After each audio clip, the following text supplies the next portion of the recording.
My brother stood at my father's graveside and told me I was nobody to him anymore. He said it quietly, the way people say things they've been practicing. Veronica was beside him in a black coat that cost more than my first car, and she didn't look at me when he said it. She didn't need to. She'd already won that particular fight 3 years before it happened at that cemetery.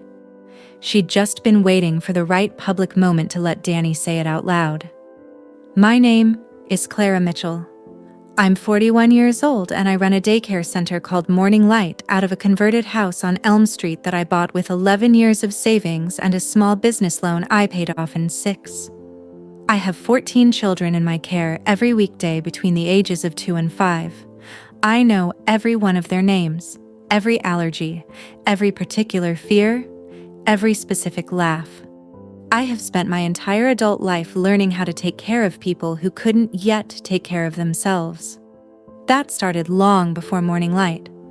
It started when I was 19 years old and my mother died and my brother Danny was 8, and someone had to make sure he got to school on Monday. By the time Danny knocked on my door 3 years after that cemetery, I had something on my kitchen table he hadn't known about. A box I'd been building in the quiet. Not for revenge. Not to prove anything. Just because some habits are too deep to stop even when the person you built them for has stopped deserving them. He saw the box before he said a word, and I watched his face do something I hadn't seen it do since he was 8 years old, and understood for the first time that our mother wasn't coming back. Welcome back to Revenge Unfolded Stories, where the people who gave everything find out what it was worth, and where the people who took everything find out the same thing. If you have ever loved someone so completely that you kept loving them even after they told you to stop, this story is for you. Drop a comment and tell me where you're listening from tonight, and subscribe before we get into it because this one takes a while to get where it's going, and you're going to want to be there when it arrives. I need to take you back to 1999 to understand what happened at that cemetery and what was in that box. Because nothing that happened between Danny and me in the last decade makes any sense without the 11 years that came before it. My mother's name was Patricia. She was 42 when she died, which I did not understand was young until I got close to 40 myself and looked in the mirror one morning and thought she was here. She stood here. She was this age, and then she wasn't. Breast cancer. 14 months from diagnosis to the Tuesday afternoon in November, when I came home from my second shift at the diner and found the house quiet in a way houses don't usually go quiet. I was 19. Danny was 8. Our father, Gerald, was there, but Gerald had been somewhere else for years before our mother died, and was somewhere else in a more permanent way within 18 months of it. He remarried, moved to Phoenix, called on birthdays when he remembered, which was about half the time. So it was me and Danny in the house on Carver Street with a landlord who gave us 4 months before he needed us out, and a casserole rotation from the church ladies that lasted about 6 weeks, and the specific silence of a house that used to have a woman's voice in it and didn't anymore. I deferred my enrollment at State. I told myself it was temporary, that I'd go the following fall, and I believed that for about 2 years before I stopped believing it and started just living the life that was actually in front of me instead of the one I'd planned. I got a second job. I made sure Danny had lunch money and clean clothes and someone at the kitchen table when he got home. I went to every parent-teacher conference and every school play and every single baseball game, even the ones in the rain, even the ones where he sat on the bench the whole time and didn't play a single inning. I sat in those bleachers in the rain because he needed to be able to look up and find me there. That's the only reason. That's the whole reason. You don't have to come to all of them, Danny said once, when he was maybe 12. He said it like he was giving me permission to leave, like he was being generous. I know, I said. I kept coming. Danny's lunchbox from those years was a blue metal one with a baseball on the lid that he'd picked out himself at the drugstore because I'd told him he could choose, and he'd chosen that one without hesitating. I packed it every morning for 4 years until he decided lunchboxes were for little kids and asked for a paper bag instead. The lunchbox went into the cabinet above the refrigerator in our kitchen on Carver Street, and it stayed there through every apartment I moved to after that. Through the house on Birch, through the 3 years I rented the upstairs unit from Ruth next door. It came with me the way certain objects come with you, not because you decide to bring them, but because you never decide not to. It sat on the shelf in my kitchen at morning light the day Danny showed up at my door. It was still there, faded now. One hinge slightly loose, the baseball on the lid worn down to almost nothing. I kept it because I'm not a person who throws things away. Not objects, not people. It took me a long time to learn that the second part of that had a limit. Danny grew into someone I was proud of in ways that are hard to describe without sounding like I'm taking credit for something that was his. He was smart in a particular way, the kind of smart that finds solutions before other people have finished identifying the problem. He got a scholarship to a school 3 states away, and I drove him there in August of the year he turned 18, with his things in the back of my car, and we didn't talk much on the drive, and I didn't cry until I was back on the highway heading home, which I counted as a personal victory. He called every Sunday for the first 2 years, then every other Sunday. Then when he remembered, which by his junior year was about once a month. I told myself it was normal. It is normal. Kids leave. That's what you're raising them for. I knew that. I'd known that since the Tuesday afternoon in November, when I decided without deciding that I was going to be the thing that held his life together until he was old enough to hold it himself. I was not raising him to need me forever. I was raising him to not need me at all, eventually, and then maybe to choose me anyway. That last part turned out to be optional, in a way I hadn't fully accounted for. He met Veronica in his 3rd year of business school. He called me on a Sunday in October, which was unusual enough that I noticed it before he said anything, and he said her name 3 times in the first 4 sentences, which is how I knew without being told. "She's different," he said. "She sees things, clearly. She doesn't let things slide." I said that sounded good. He said it was. He said I'd like her. I didn't like her. I want to be honest about that from the beginning because I spent a long time trying to convince myself that my response to Veronica was about something other than what it actually was. And it wasn't. It wasn't jealousy, and it wasn't protectiveness, and it wasn't the generic difficulty of a sister watching her brother fall in love with someone new. It was something quieter and more specific. It was the particular recognition that sometimes comes when you've spent enough time taking care of people to know when someone in a room is making calculations that they're not going to share with you. Veronica calculated. I saw it the first time we met, at a dinner Danny arranged at a restaurant downtown that cost more per plate than I spent on groceries in a week. She was polished in a way that had required effort, and she was warm in a way that had required practice, and she asked me questions about morning light with exactly the right amount of interest. Not too much, not too little. The precise calibrated interest of someone who has learned what questions to ask to seem engaged without actually becoming engaged. I answered her questions. I watched her file the answers somewhere I couldn't see. I smiled and split the bread and said the right things and drove home afterward and sat in my car in front of the daycare for a while, before I went inside. "She seems lovely," Ruth said the next morning over the fence. Ruth had been my neighbor for 11 years by then, had known my mother, had brought food to the house on Carver Street in those first weeks after the funeral, with the specific efficiency of a woman who understands that grief needs to be fed before it can be processed. She said it without asking me anything directly, because Ruth almost never asks directly. She creates the space and lets you fill it.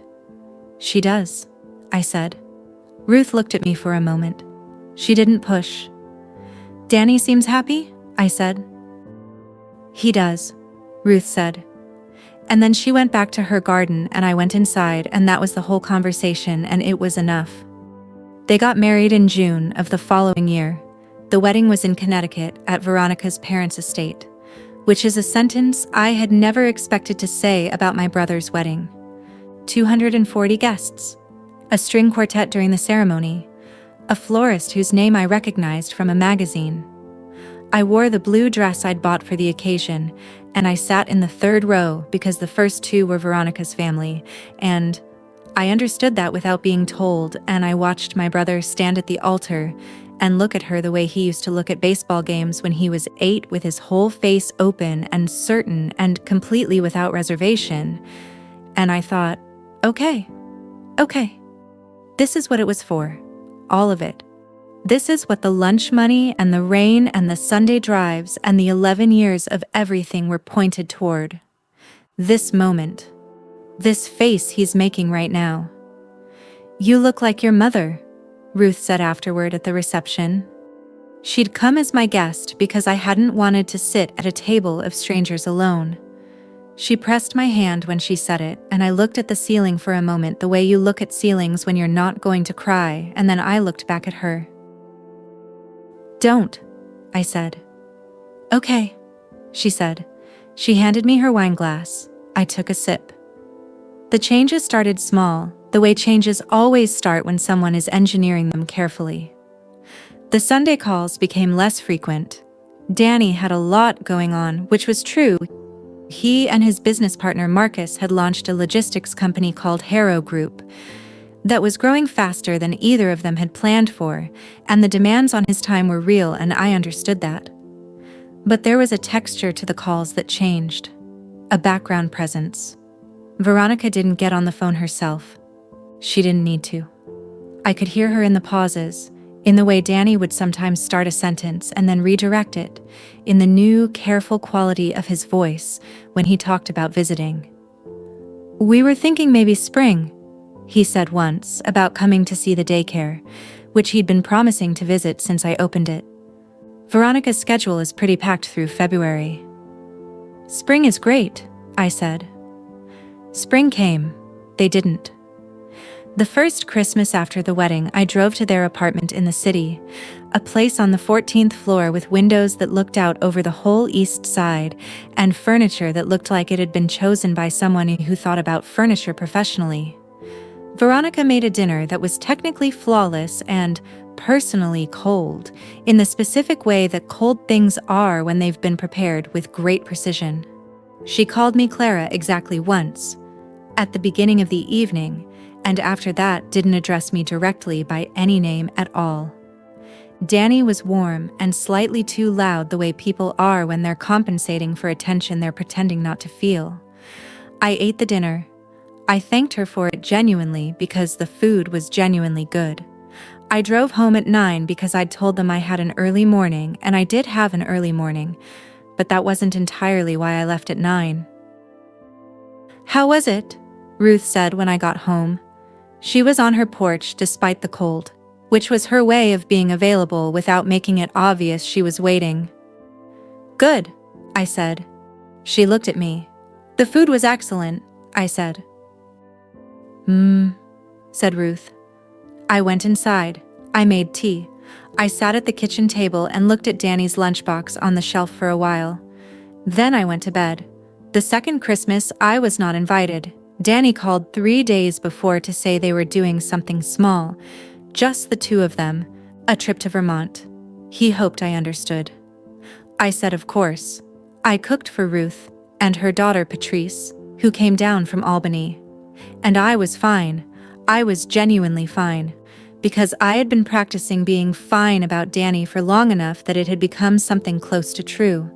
But I noticed, the way you notice something you'd been expecting, that it had taken him 3 days before Christmas to make that call. 3 days, which meant either he'd known for longer and had been avoiding telling me, or Veronica had made the decision late enough that he couldn't have told me earlier. Either way, I noticed. I want to be careful about Veronica here because it would be easy and also dishonest to make her into something simpler than she was. She wasn't cruel in the obvious ways. She never said anything directly unkind to me. She never told Danny to stop calling. She was more precise than that. She worked on his framing, the way he understood things. She introduced a vocabulary, slowly. The way you introduce a new ingredient into a dish, gradually enough that nobody can point to the moment it changed the flavor. Words like boundaries, like his own family, like the people who actually support your vision. She never said Clara is a problem. She just slowly, over years, made the category of people who supported Danny's vision a category that Clara didn't fit into. And Danny, who had always needed someone to tell him how to see things because I had always been the one doing that telling, let her do it. Because she was there and I was 3 hours away, and she was the one he went to bed with every night, and I was the one who had packed his lunchbox 20 years ago. I understood it. That's the part that's hard to explain. I wasn't confused about what was happening. I watched it happen with the clear-eyed recognition of someone who has spent enough time with small children to know exactly what it looks like when someone is being slowly redirected away from something they love. You don't yell about it. You don't make a scene. You just notice, and you keep showing up, and you hope that the original attachment is strong enough to outlast the redirection. For a while it was. Danny called on my 40th birthday. Not the day of 2 days after, but he called, and he sounded like himself. The old version of himself. The one that existed before the 14th floor apartment and the Connecticut estate. He said Clara Bear, which he hadn't called me since he was 12, and which undid something in my chest I hadn't known was still held together. He said he was sorry he'd missed the day. He said things had been, and then he paused in the way he used to pause when he was young and trying to find the honest word instead of the easy one. He said things had been complicated. I know, I said. I miss you, he said. He said it like a confession. I'm right here, I said. There was a long pause. I heard something in the background that might have been Veronica's voice or might have been the television. Then Danny said he had to go. Then he was gone. That was 8 months before the funeral. It was the last real conversation we had for over 3 years. Our father, Gerald, died in March. Heart attack, quick, in Phoenix. His second wife called me because she had my number from a Christmas card 3 years prior and didn't know who else to call. I called Danny. He answered on the second ring, which told me he'd been expecting the call or something like it. He said he'd make arrangements. He said it the way he said things now, efficiently, like a man who had learned to process information quickly and move on. I said okay. I asked if he wanted me to come to Phoenix first or meet him at the service. He said he'd handle Phoenix. He said I could come to the service. The service was on a Thursday. Gray day, the kind of cold that comes with dampness. Gerald had not been a large presence in either of our lives for 20 years, but there is something about standing at a parent's grave that doesn't scale with the size of the relationship. I stood there in my good coat, and I thought about the man I had known when I was small, before the somewhere else took him. And I thought about the fact that both of my parents were now in the ground, and I was 41 years old and my brother was standing 6 feet away from me and feeling like someone I used to know. Veronica stood beside Danny in that black coat. She held his arm with both hands the way you hold something you're claiming rather than comforting. The service was brief. The pastor hadn't known Gerald personally, and the eulogy showed it. When it was over, Danny shook hands with Gerald's colleagues and neighbors, and I stood slightly to the side and waited. He came over when the crowd thinned. He looked tired in a way that was more than the day, a deeper tired, the kind that accumulates. He looked at me for a moment and I thought, here it is. Here's the thing that cracks it open. Here's where we finally say the real things to each other. Veronica thinks it might be better, he said, slowly, carefully, like he'd rehearsed it. If I took some space from this, from us. I looked at him. She thinks the dynamic has always been, she says I've never really had the chance to. He stopped, started again.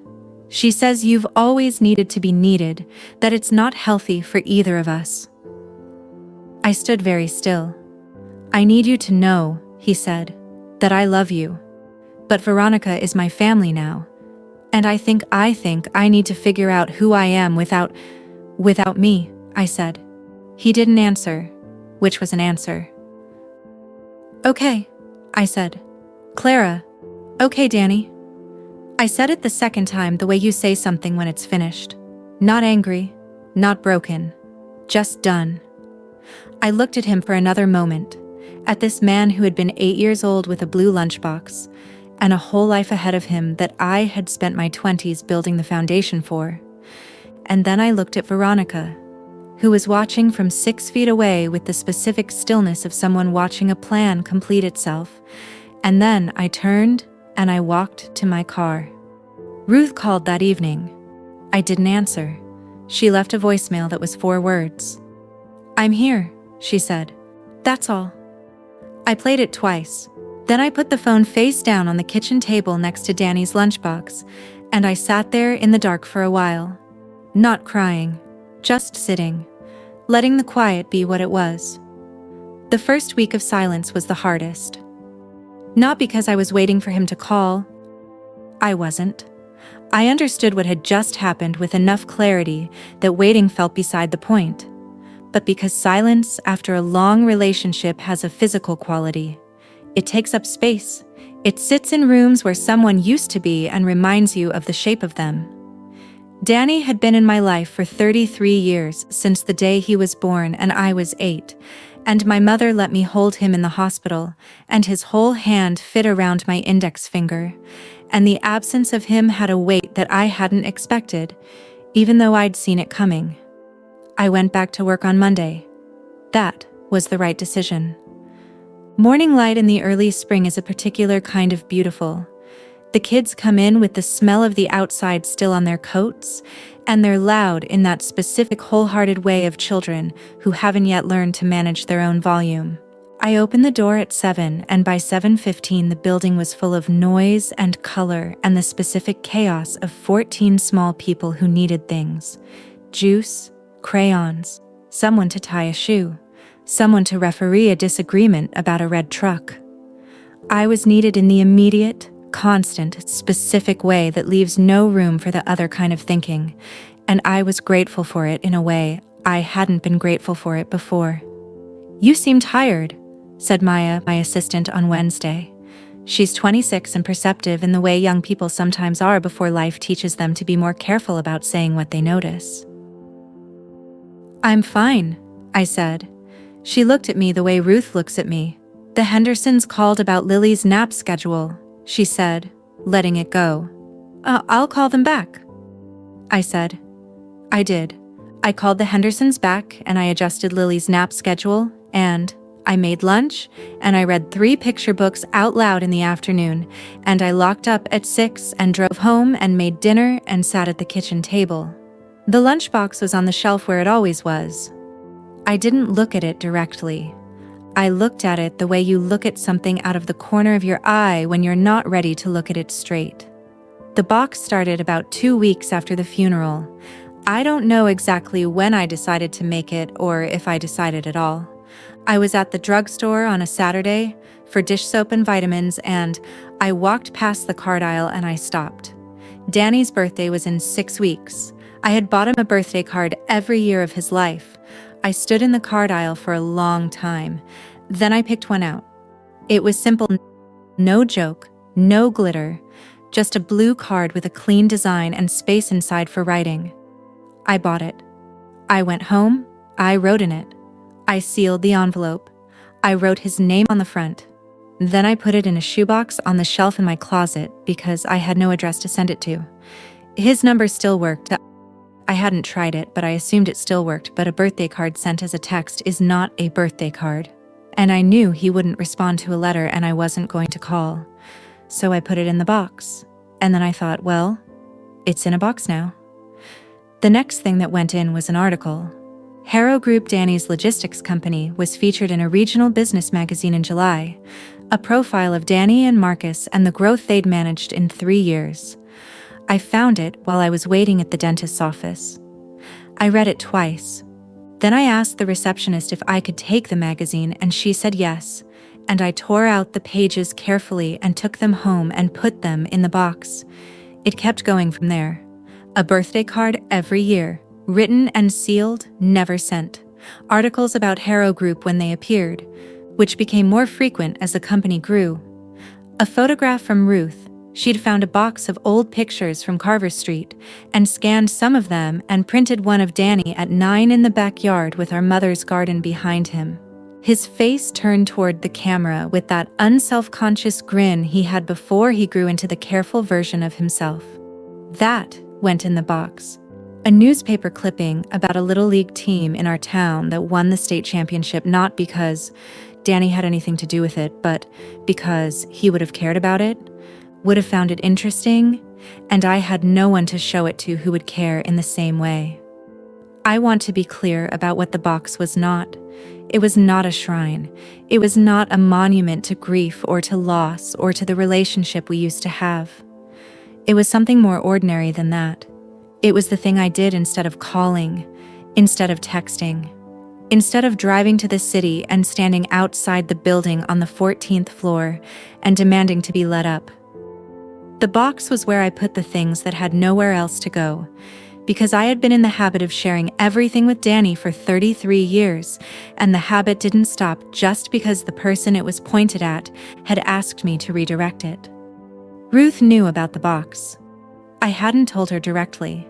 She'd seen it on the kitchen table one afternoon. When she came over for coffee, I'd moved it from the closet to the kitchen somewhere in the second year because the closet felt too much like hiding something I wasn't ashamed of.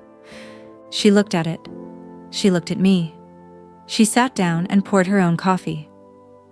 "Birthday cards?" she said. "And other things," I said. She nodded. She didn't say anything else about it. That's Ruth. She understands which questions are the right ones to not ask.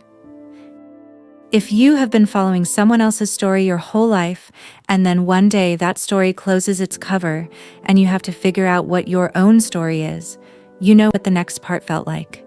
It's not dramatic. It's quiet and a little disorienting, and then gradually, slowly, it becomes something else. I started taking better care of the daycare, not that I'd neglected it before, but there's a difference between running something and investing in it. And I had more capacity for investment now that I wasn't spending energy on the long, slow, effortful work of maintaining a relationship that had been pulling away from me for years. I hired a second assistant. I expanded the afternoon program. I fixed the back fence that had needed fixing for 2 years. I planted the garden that I'd been meaning to plant. I went to book club for the first time in 6 years because I had always liked reading and had always used Danny as the excuse for why I didn't have time for it. I started having Ruth over for dinner on Thursday nights, which became a standing thing, a ritual. The kind of small, reliable warmth that I hadn't realized I'd been missing because I'd been putting all my warmth in one direction for so long.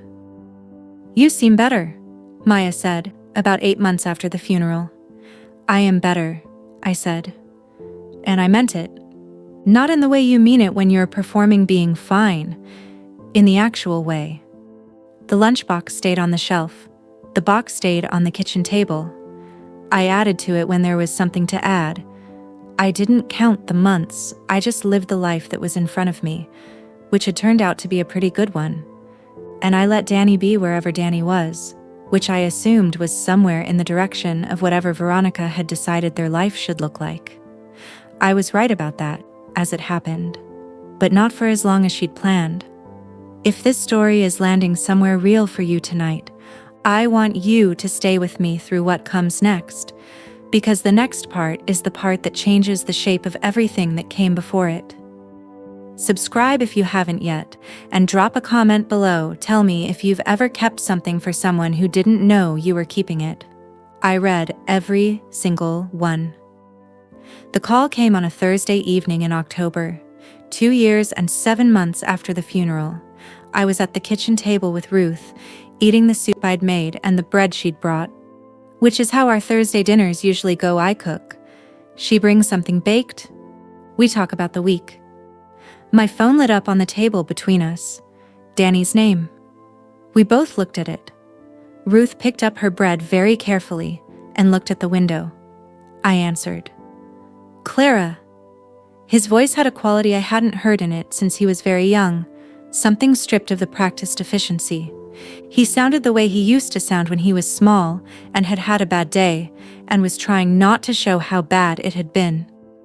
Danny, I said. A silence. Then, Veronica left. I kept my face where it was. Ruth was still looking at the window. Okay, I said. The company. He stopped. Marcus and we had a disagreement about direction, about some decisions I'd made. He bought me out. I'm the company is his now. Okay, I said again. He stopped again.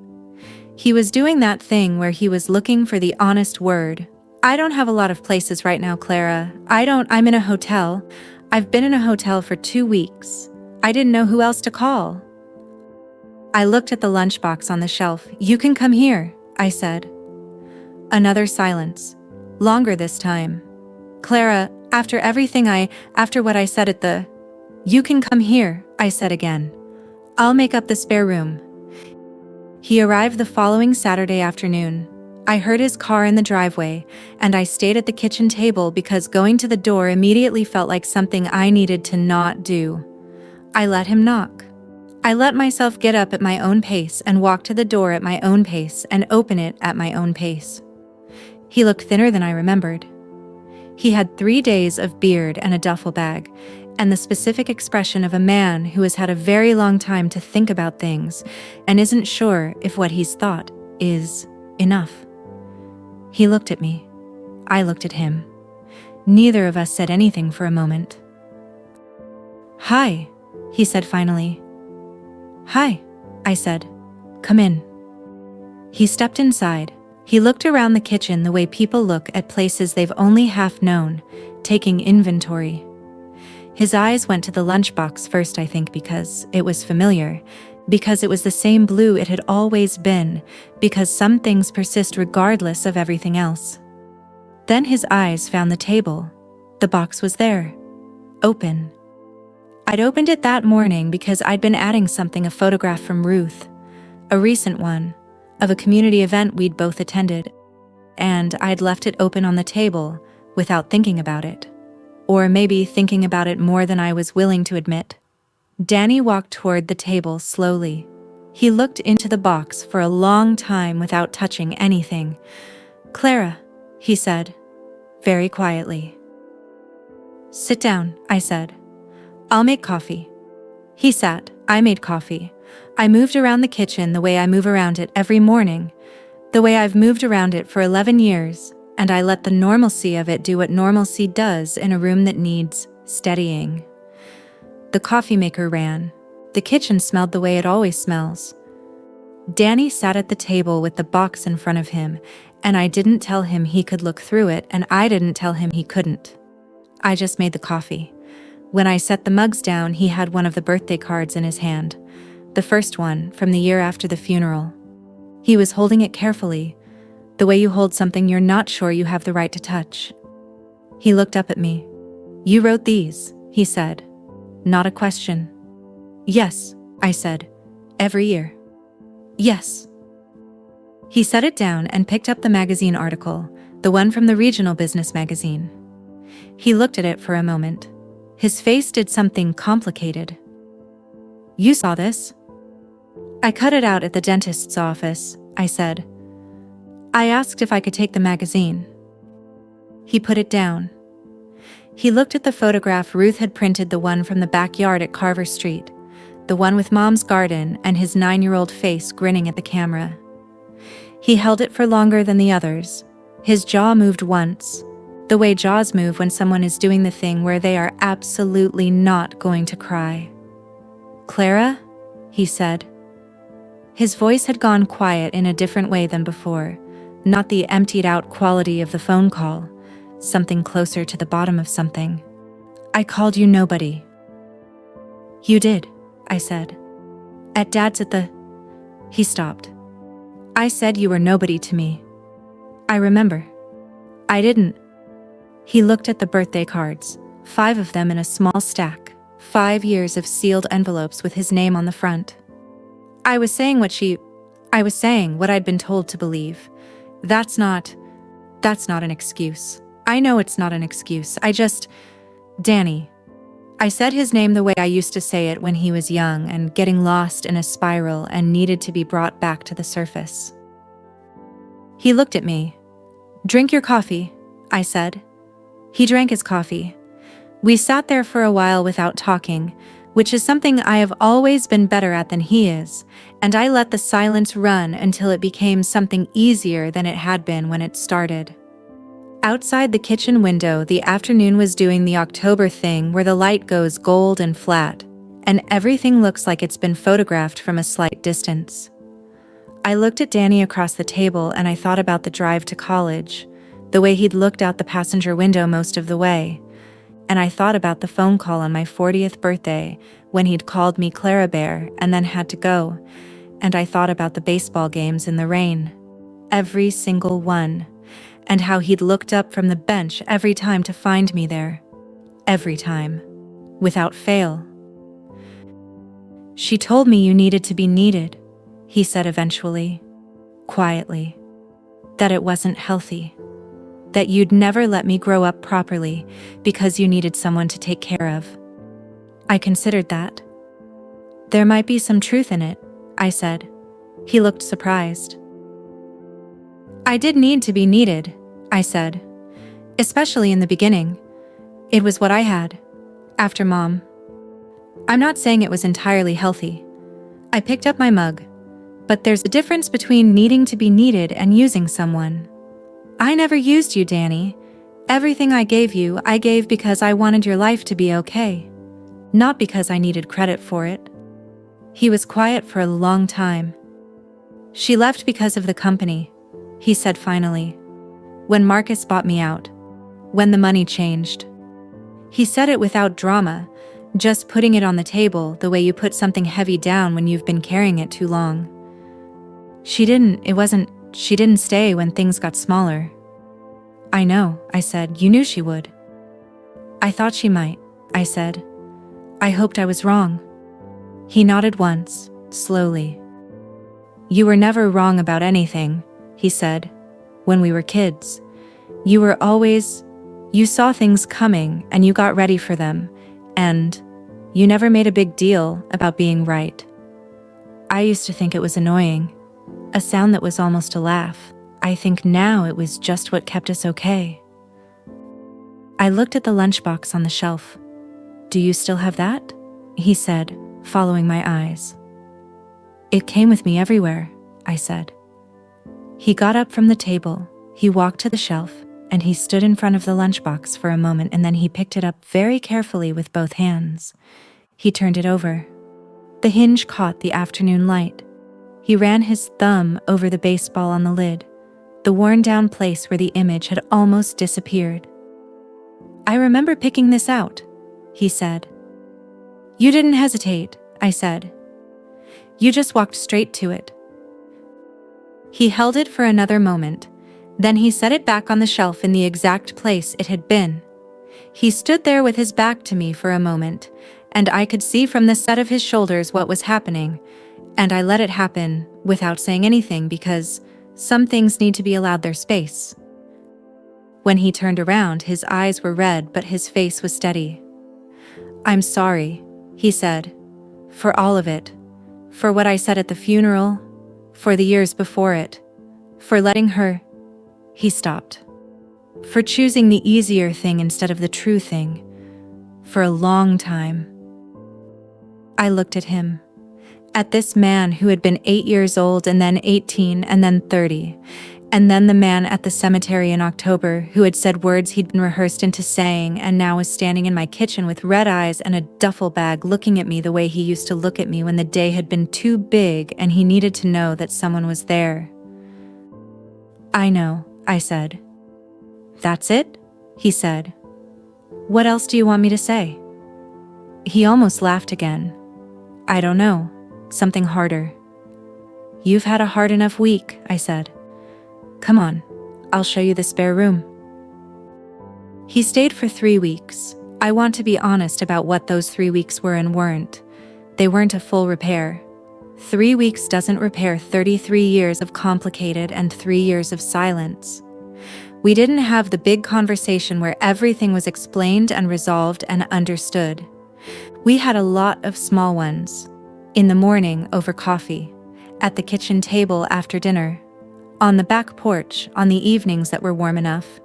He talked about the company, about decisions he'd made that had been influenced by Veronica in ways he was only now being able to see clearly, about the disagreement with Marcus that had ended in the buyout, about the particular loneliness of a hotel room when you've been used to having a life around you. I listened the way I've always listened, without rushing to conclusions, without offering more than what was asked for. "You're doing it again," he said once on the second week. "What?" I said. "Taking care of me." "You're in my house," I said, "eating my food. It's going to happen." He smiled, a real one, the grin from the photograph, slightly worn but still the same underneath. Ruth came for dinner on the Thursday of the second week. She brought a loaf of her rosemary bread, and she sat across from Danny, and she looked at him for a long moment when he first sat down, and then she said, "You look like your mother." Danny blinked.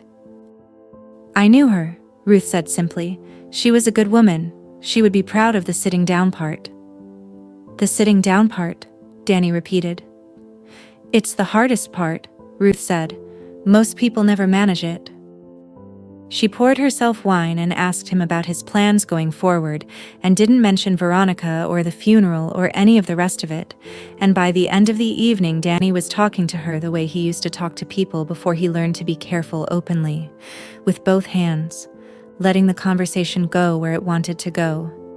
When Ruth left, she hugged me at the door and said quietly into my ear, "Your mother would be proud of you too." I held on to that for the rest of the night. Danny left on a Sunday morning in early November. He'd found a short-term rental in the city, not the same neighborhood, a smaller building, a reasonable price, and he had a meeting the following week with a business contact who knew of a consulting opportunity that might become something more.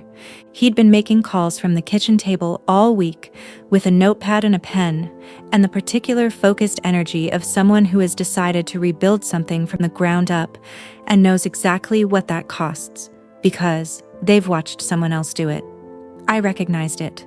I had seen it in the mirror when I was 22 and deciding to open Morning Light without being entirely sure I could. That look of someone who has run the numbers and decided to move forward anyway. He packed his duffel in the spare room and brought it to the door and set it down. We stood in the front hall for a moment in the particular quiet that comes before goodbyes that matter. "The birthday cards," he said. "Can I have them?" I went to the kitchen and I took the cards out of the box, 5 sealed envelopes, his name on each one in my handwriting, 5 years of Novembers where I sat at this table and wrote to someone who wasn't going to read it, and I brought them back and handed them to him. "You should read them in order," I said. "I will," he said. He put them in the front pocket of the duffel with some care. Then he looked at the box on the kitchen table, then at the lunchbox on the shelf. "Keep adding to it," he said. "I don't need to anymore," I said. "You have a phone number. Use it." He almost said something, stopped, tried again. "I will," he said. And then, because he was always going to say it even if it took him a long time to get there, "I love you, Clara." "I know," I said. He laughed, a real laugh, the kind that fills a hallway and bounces off the walls and sounds exactly like the laugh he had at 9 years old in the backyard with the garden behind him. "I love you too," I said. "Go on, you'll hit traffic if you wait." He went. I stood at the front door and watched his car back out of the driveway and turn onto the street, and I stood there until it was out of sight, which is what I have done at every departure since he was 18, because some habits are worth keeping even when the person leaving doesn't know about them. I went back inside. I put the kettle on. I stood at the kitchen counter while it heated, and I looked at the box on the table and the lunchbox on the shelf, And I thought about Patricia Mitchell in the backyard in that photograph, the one of Danny at 9. And I thought about the way Ruth had said your mother would be proud, and I let it sit there, in the kitchen with me for a while. That sentence, warm and specific and true. Now, the aftermath, which is the part people want to know, and which is also the simplest part to tell. Veronica did not reappear. I say this not with satisfaction, but with the flat accuracy of someone reporting a fact. She had made her calculations, and the calculations had not included Danny without the company and without the money, and she had acted accordingly. Danny told me later, in a phone call in December, that she'd filed papers quickly and settled quickly and moved on quickly. He said it without bitterness. He said it the way you describe weather that wasn't your weather anymore. Marcus kept Harrow Group. The consulting opportunity Danny had the meeting about became a contract, and the contract became a second one. And by the spring, Danny had the shape of a new thing forming. He called on Sundays again. Not every Sunday. Some weeks there was a reason to call midweek, or a text when a Sunday call didn't work, or a photograph he'd taken somewhere that he sent without explanation, because we both understood what it meant to share something without needing to frame it. I sent him an article about a Little League team in March. He texted back immediately, "These kids are going to be incredible." I put the box in the closet, not because I needed to hide it, because it had served its purpose, and the closet is where I keep things that have served their purposes. The lunchbox stayed on the shelf. It will probably stay there for the rest of my life, and I am completely fine with that. Ruth came for dinner the Thursday after Danny left, and I told her about the morning, and she listened, and at the end she said simply, "The box was a good idea." "It wasn't an idea," I said. "It just happened." "The best things usually do," she said, and poured herself more wine and changed the subject, and that was all that needed to be said about it. I want to tell you the one thing I understand now that I didn't understand when I was 19, and handing my whole 20s to someone who needed them. Love that keeps going after it's been told to stop is not weakness. It is not codependency. It is not the sign of a person who doesn't know their own worth. It is, sometimes, just the truest thing about you. The thing that doesn't turn off because someone asked it to. Clara kept adding to that box for 3 years in a silence she hadn't chosen, and she didn't do it because she expected anything back. She did it because Danny was her person, and that had never stopped being true, and she was not going to pretend otherwise just because it would have been easier. The box was not about revenge. It was not about being right. It was about being the kind of person who keeps the lunchbox, who stays in the bleachers in the rain, who writes the birthday card even when there's no address to send it to. You are allowed to be that person. You are also allowed to set it down and live your own life and not spend every day waiting. Both of those things can be true at the same time. Clara managed both. That is the whole point. That's her story. If it found you tonight when you needed it, share it with someone who might need it too. Drop a comment below and tell me if you've ever kept something for someone who didn't know you were keeping it. Subscribe to Revenge Unfolded Stories, and I'll see you in the next one. One more thing, the spare room. After Danny left, I stood in the doorway of it for a moment.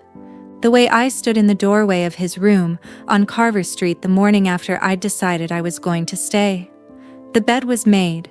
The window was the way he'd left it, cracked an inch the way he always slept, even in November, even in the cold, because he'd always needed a little outside air to sleep properly, and some things don't change no matter how many years of other people's apartments and other people's preferences try to change them. I left the window cracked. I turned off the light. I went to make dinner, and the house settled around me the way houses do when they've had someone in them and then haven't. And it was a good settling. The kind that means something was here, something real, something worth the keeping.